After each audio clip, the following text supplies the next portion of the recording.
Fala aí galera, beleza? Sejam bem-vindos a mais um vídeo no canal. O vídeo de hoje um pouco diferente. Esse é o tipo de vídeo que sai na área de membros e eu vou botar aqui para vocês 0800 até para fazer uma divulgação aí. Então se você gostar desse tipo de vídeo e tal, não deixe de fazer sua inscrição no canal e fazer sua assinatura da área de membros, baratinho aí.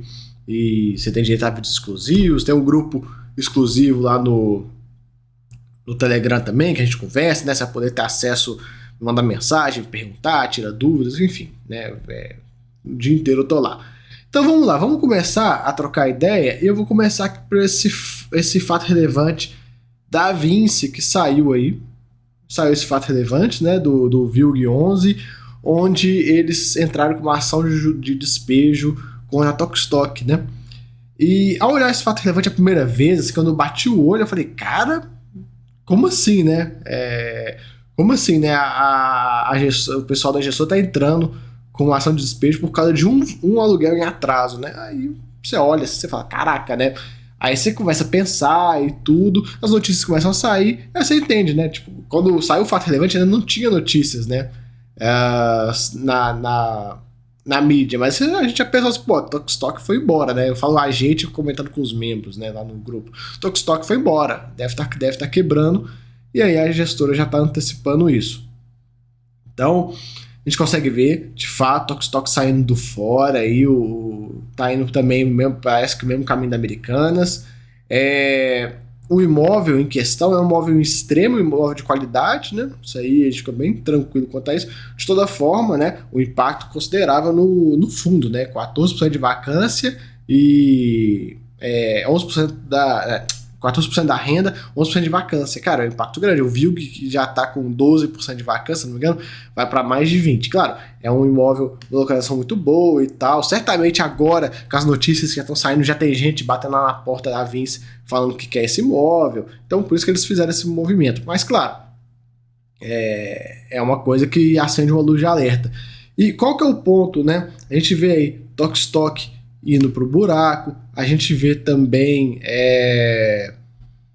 Marisa indo pro buraco, o varejo tá apanhando, né? E isso acende uma luz de alerta pra gente. Não só o varejo, né? Outros setores, mas acende uma luz de alerta pra gente. A gente já vê essa questão da Tokstok, foi embora lá no VILG, né? A gente consegue ver essa questão da Marisa. Recentemente também, né? Eu separei várias notícias aqui pra gente conversar. E, cara, o mercado de crédito tá meio esquisito, viu? Eu acho assim, a gente tá bem próximo de talvez uma crise de crédito. Não sei, porque a situação anda muito estranha, né? Muito estranha mesmo. A gente tá vendo aí problemas recorrentes em crise, né? REC-R foram 4, né? A gente conseguiu ver, deixa aqui só a relevância só pra gente não deixar de falar dele. REC-R foram 4. A gente teve esse aqui no DEVA, a gente teve uma renegociação nesse CRI Coteminas, né? CRI esse que também está aqui no VCJR, então não é aqueles CRIs né, que o DEVA costuma ter, operação que está em outros lugares também, mas enfim, a gente consegue ver aí essa questão, um CRI dando uma ajustada nas coisas, e olha só, hein, não era nada absurdo, né? Não era nada absurdo a taxa dele, era IPCA mais 8%. De fato, não é nada exagerado, né? Então a gente vê essa renegociação aqui, né? Presente nesses dois fundos. Pode estar presente em outros fundos, mas eu peguei só esses dois aí pra gente, né? Tivemos também outro dia, né? Esses dois bancos que tiveram aí que deu dor de cabeça, o pessoal vai ter que acionar o FGC para receber e tudo. E teve até um pessoal que comentou, né? Eu ouvi falar assim, mas isso é banquinho, pequenininho e tal, acontece uma vez ou outra e tal. De fato acontece, mas eu fico pensando, vocês acham que os CRIs que a gente investe nos nossos fundos de CRI são o quê? Você acha que você só tem CRI top lá, CRI DMRV, etc? Não, tem um monte de CRI de certa forma, comparável ao tamanho desses dois caras aqui. Então, tipo assim, né, não quer dizer que a gente está isento, né, de dor de cabeça. E aí, você começa a ver no noticiário, começa a sair muita notícia de trava no crédito, né? Você vê aí, eu recebi um gráfico deixa eu ver se eu consigo pegar ele aqui, se tá aqui no grupo. Lembrando, galera, para quem tá, não sei se vocês não assistem os vídeos da área de membros, mas o pessoal que é membro já sabe, os vídeos são mais lights, assim, o negócio é quase ao vivo e tal. Deixa eu ver se eu acho o gráfico aqui, quer ver? Eu acho que eu não vou achar o gráfico, mas enfim. Não, achei. Tá aqui, ó. Olha só, o mercado de emissão de crédito privado brasileiro está praticamente paralisado. Os eventos Americanas e Light, faltou colocar Light aí também, desencadearam uma situação que é pior do que o auge da pandemia. Né? Esse é um sinal de alerta relevante para o mercado de capitais brasileiro. Eu vou só trazer a câmera para mim aqui rapidinho, só para eu abrir o Telegram aqui e botar a imagem que está na tela. E tá lá no grupo, né? Foi até um membro que mandou. E então a gente está vendo toda essa situação do mercado de crédito no Brasil, o negócio começando a ficar esquisito, várias empresas tendo seu rating reavaliado. Né? Acho que depois das Americanas, o pessoal deu uma assustada. Querendo ou não, Americanas era AAA, né? Ninguém imaginava. Você fala assim, Americanas, alguém se preocupava com Americanas? Ninguém se preocupava, né? Tipo, ninguém imaginava que isso poderia acontecer. Mas deu uma bagunçada no mercado de crédito como um todo. Quer ver? Deixa eu pegar a imagem em questão aqui para vocês. Deixa eu voltar para a tela aqui. É essa imagem aqui, ó. Vocês conseguem ver, né? Olha lá, olha só a quantidade, como é que tá aqui no cantinho, né? Praticamente paralisado. E isso pode mostrar pra gente o que está acontecendo, né? Às vezes as empresas estão precisando de crédito e tal, e não estão tendo acesso, ninguém quer se indispor, ou também o spread subiu muito, né? Eu li uma outra notícia disso, que o spread subiu bastante, está muito pressionado, então acaba que o cara vai pegar uma dívida. Aí, precisa pegar uma dívida CDI mais 5, pô, o cara não pega, ele vai ficar numa situação delicada, né? Ele prefere não pegar a dívida, tem que tocar um projeto, prefere deixar o projeto para lá, tem que renegociar uma dívida, o cara não renegocia e a bomba estoura. Então, a gente vê aí essa situação da Americanas dando uma bagunçada, né? A crise contábil que a rede Americanas provocou, efeito imediato na indústria financeira brasileira. As emissões de crédito privado estão praticamente paralisados. De fato está, praticamente paralisados, né? Então a gente vê, ó, debêntures, crise, CRAS, né? Tá tudo parado, cara. Tudo parado. Então a gente tem que acompanhar essa questão toda aí para ver, né? Isso aí tem um impacto nos nossos fundos de CRI. E aqui, várias notícias, ó, deixei aqui separado pra gente, várias notícias. E qual que é o ponto disso? E que eu já venho falando com os membros, né? Já tem mais de mês isso, e já venho falando de estratégia e tal. Cara de membros também tem muito vídeo sobre estratégia de carteira, o que fazer no momento e tal.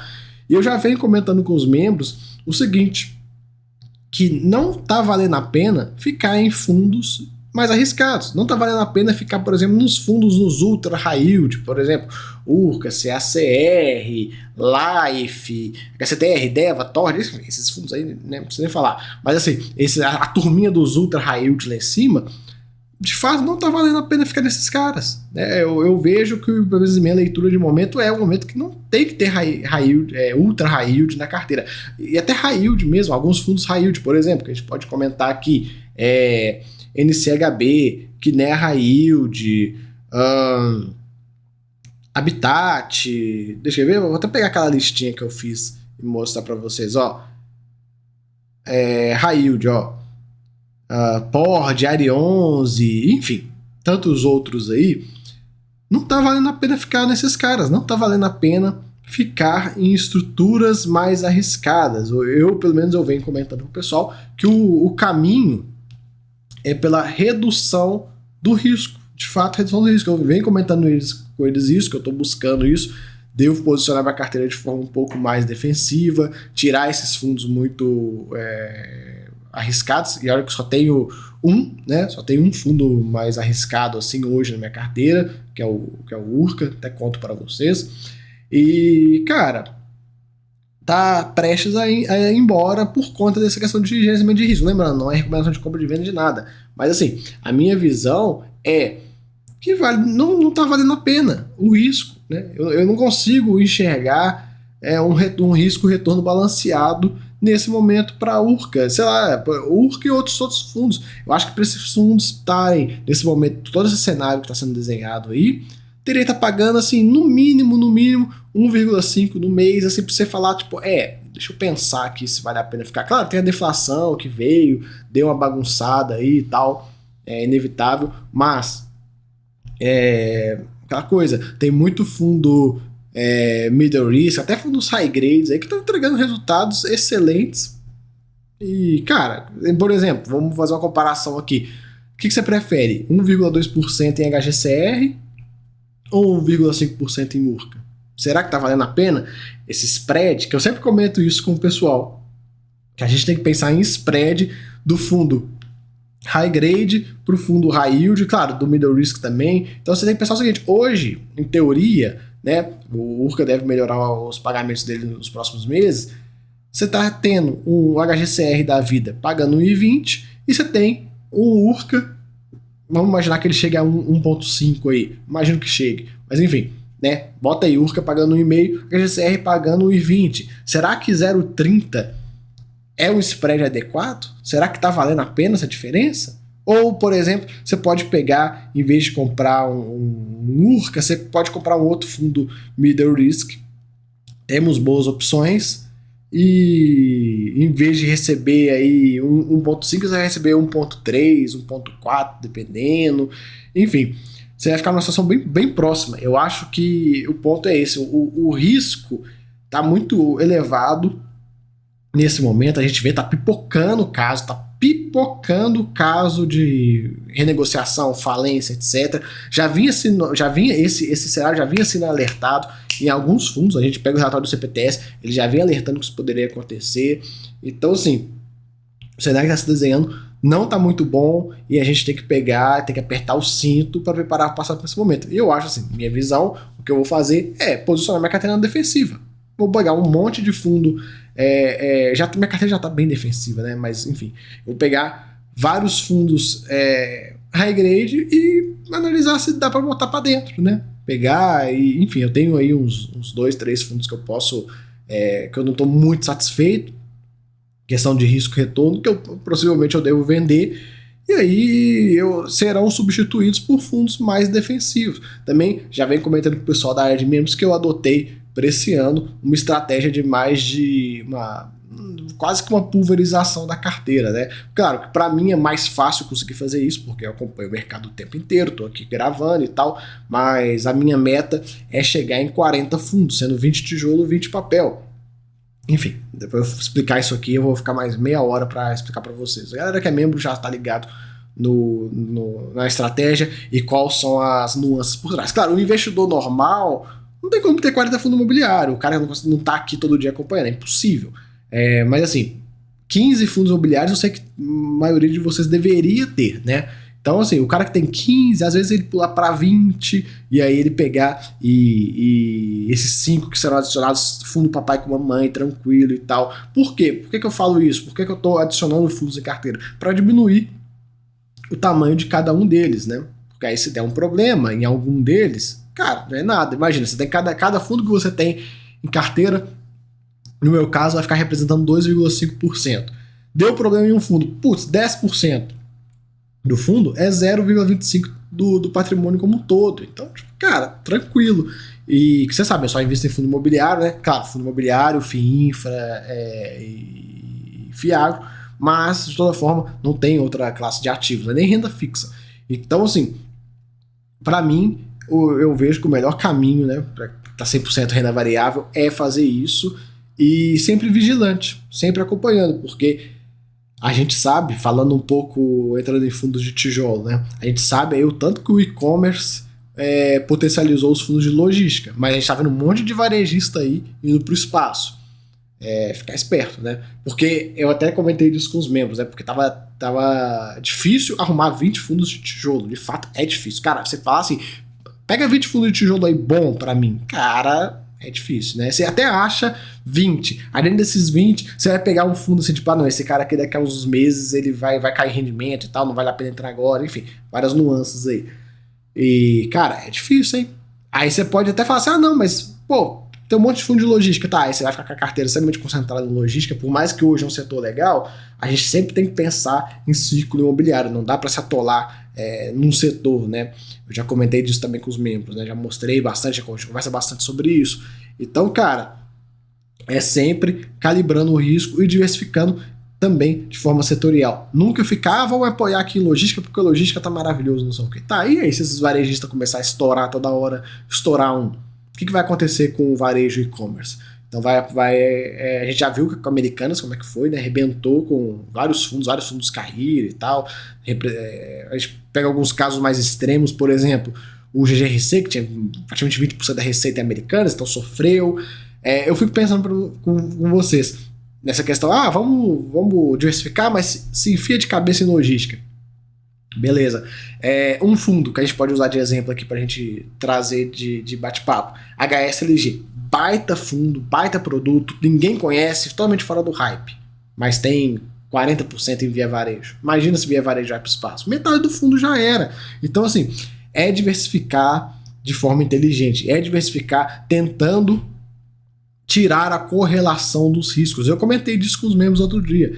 Pra vocês terem ideia, eu não vou falar carteira, mas enfim, os números, né? São hoje 4 Fiagros, 1 FIINFRA e 15 fundos de CRI. É isso mesmo.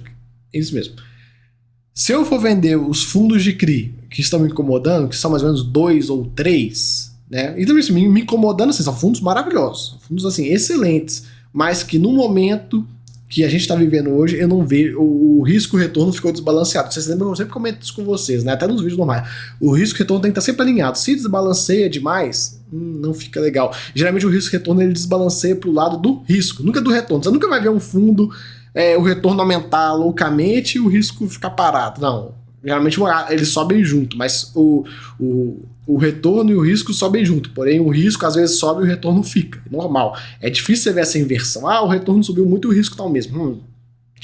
Dificilmente. Então, acontece, o risco subiu e o retorno tá aqui. Então eu tenho que calibrar a mão, né? Por mais que são fundos que eu adoro, fundos que eu tenho em carteira e... Cara, tem um desses fundos, eu tenho em carteira, deve ter 3 anos, que já em carteira, e é fundo assim, fundo pequenininho, que eu comprei a tese do gestor, falei, não, vou comprar a tese desse cara e tal, vamos junto, aí nas emissões eu ia lá, participava, botava dinheiro e tal, mas assim, eu olho e falo, cara, não dá, vou ter que diversificar. Então, assim, o caminho, eu vejo às vezes para minha carteira, um caminho que às vezes me agrada, é pegar e colocar, vender aí 2, 3 fundos de papel, que eu já estou pensando, e colocar tudo infra. Porque aí eu fico 4 Fiagros, 4 de infra e o restante em CRI. Né? Ficaria aí 4, 12. Ficaria legal, né? Ficaria uma diversificação legal. Claro, é difícil achar 4 fundos de infra bons, né? É um mercado desse tamanhozinho. Mas, assim, seria um caminho também de fazer. De toda forma, eu ainda estou avaliando o que eu vou fazer e tal, mas que eu vou calibrar a mão no risco, vou. Eu já tinha feito esse movimento lá atrás, quando teve o resultado da eleição, já falei com o pessoal, falei, galera, minha estratégia pro momento, vou reduzir o risco da carteira, né? E aí, naquele momento, como é que eu reduzi o risco? Eu adicionei fundos. Eu peguei e botei uns 3, 4 fundos high gradezão e tal em carteira. E falei, pronto, vou aumento a minha carteira, boto fundos mais defensivos e aumento o número dela para criar essa questão de 2,5% do patrimônio em cada fundo. Só que aí agora a gente começa a ver essa situação, eu já fico, tem que calibrar mais ainda. Eu já calibrei bem o risco, mas vou calibrar mais ainda do que eu calibrei. Enfim, só aí um conteúdo promocional para vocês da área de membros. É esse estilão de vídeo e tal, essa pegada, notícias, estratégias e tal. E espero que vocês tenham gostado. Se gostou, se inscreve no canal e se inscreva na área de membros, baratinho aí. Tem vários níveis de assinatura para todos os gostos. Espero que vocês vão gostar bastante, tem bastante conteúdo lá. Quem é membro do canal, não me deixa mentir, hein? O que aconteceu na deflação, o que eu falei, os vídeos que eu fiz, eu tenho certeza que, assim, pagou anos e anos de área de membros, porque, de fato, Acho que ajudou bastante o pessoal, beleza? Então fica aí esse vídeo, valeu, até a próxima, fui!